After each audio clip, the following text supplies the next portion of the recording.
So, Toastmaster Jirish, and the title of my speech is Coach. Timer, you can start the time. My dear fellow Toastmasters, when it becomes the word called leader, what is that one thing that strike your mind? Who do you see like to become a true leader, or who do you see as a true leader? Anyone?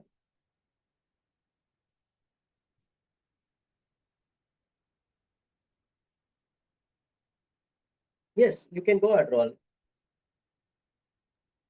A leader is somebody who inspires their followers through their actions more than words.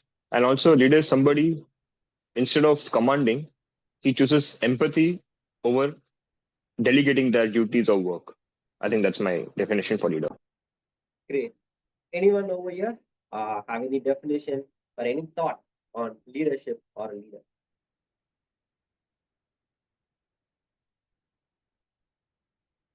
Okay. Uh, on seeing you people to become very silent. Okay, let me tell you like what myself looking to become a leader or who a leader should really be. Whenever I think of the word called leader, is the one who have to guide us, as one of our fellow member here said, like he has to inspire us. So how do you inspire someone through your actions? But what does that inspiration really mean? What does that motivation really mean? A leader should really help them to really convert their vision into reality. To become a leader, before becoming a leader or before starting up this leadership qualities, it's everyone's thought, right? Whatever the thing that you have in your mind that has to come into reality, whatever the vision, whatever the wish, whatever the desires that you have inside your mind, that has to come into reality, which really makes you happy. If a person is really inspiring you, is this person who is really motivating you, if a person really guides you to attain into that state, converting your vision into reality, is what I call to become a leader or to be a leader. Because it is not just you inspire through actions. I can go to gym, I can do a lot of things, but there could be like a lot of followers, but people are still following me, and still if they are staying in the same position, never ever tends to become a leader for those people. I might lead them, but still the people are standing in the same pace.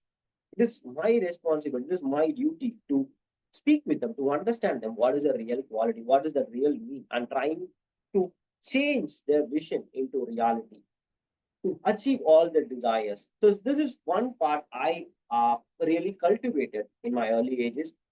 So when I say like moving on to on looking on to your people, on trying to understand what they really meant and how to convert the vision into reality, that become a quality on developing my leadership skill, which is something called as coaching.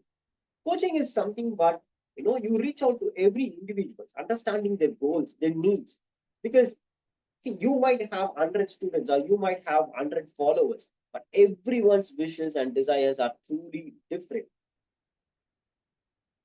Being the president of Toastmasters Club, but still, there are like each and every individuals have different goals in Toastmasters. One has to develop their communication skill, one have to develop their vocabulary skill, one have to uh, develop their leadership skill, one have to really here to improve their social and networking skills.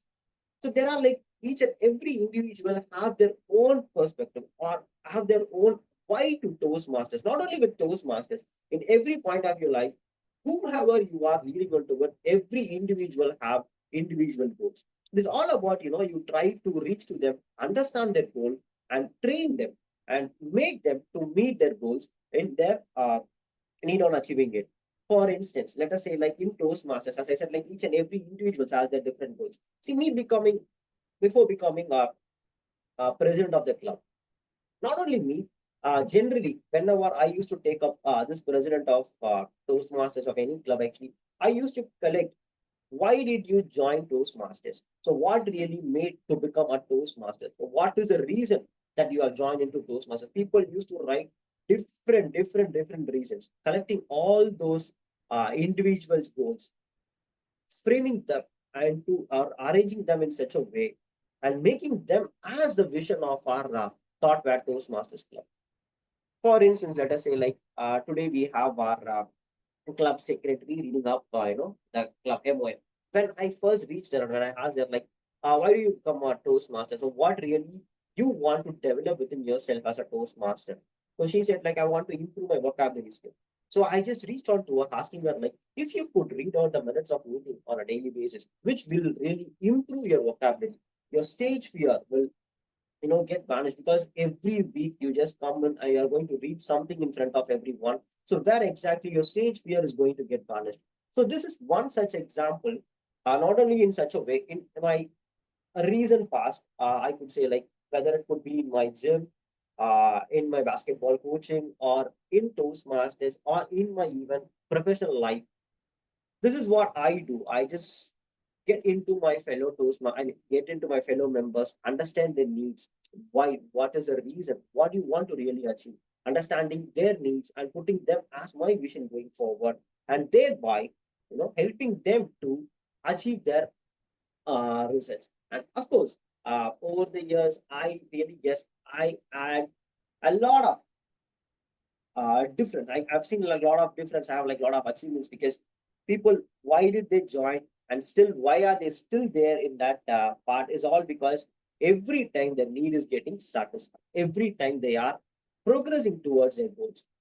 So this particular type of leadership quality is something called, they call it as coaching, and I really wish to be a coach, not to just drive people, friend, but also to push them to achieve their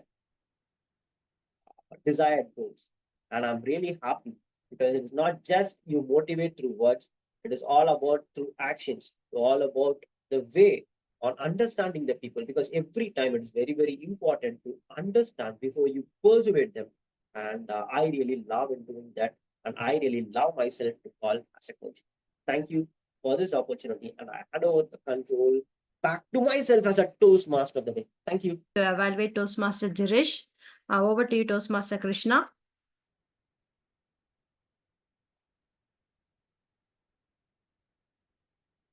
When the student is ready, the teacher will appear. When the student is truly ready, the teacher will disappear. Happy morning, Toastmasters and fellow Toastmasters and my dear guests. Today, my star speaker has come up with a personal story. I've just realized how he has demystified the qualities of leadership. So those are integrated, that coaching has integrated with that leadership. So while starting, he has just grabbed the audience by just asking the question. He just lets the audience to answer the questions which he asked. So he just grabbed the audience by asking the questions. Second one, I could say there is a seamless transition in the places where he was just talking about that leadership, how it has helped in that coaching industry that he has been just undergoing. So there is a seamless transitions while he is expressing about the skills and the challenges he has faced. Those are relevant, and that story has encapsulated, and it is so in line with that. Kudos to that. Third one, that while adding that while you are in coaching industries, you started to share some few incidents about how coaching helps you personally, and the way that what's the reason to join the Toastmasters. In those areas, you have made something like curious, and you have connected with those things. You have just incorporated all those ideas in one thing. So those and also it encourages me to emulate such kind of practices from you. Having said all these, I strongly believe no one is flawless in this world, including me.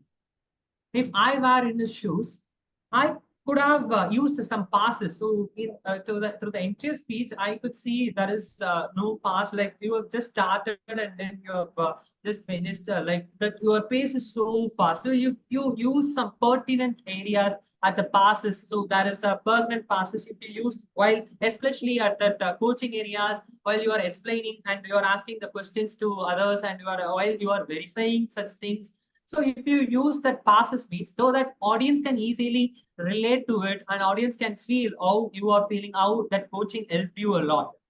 Moving on to the second one, I could have added some kind of other sides of coaching. So every coin has the two sides, right? So like you have just mentioned about, you have just articulated about the positives of coaching. So other side of coachings are that. So what kind of challenges, what kind of demerits of your are faced? So that kind of areas, if you expressed it, so the audience can easily understand. So even these are all the other sides of coaching. So how I can deal, how I can delta. So those areas you have to work on. And the third recommendation is that intonation. That intonation of voice is, your pace is so flat, and so though some areas, if you use, you can use that rise or a rise tone and then fall, so that easily it can also engage and can also use the audience wisely.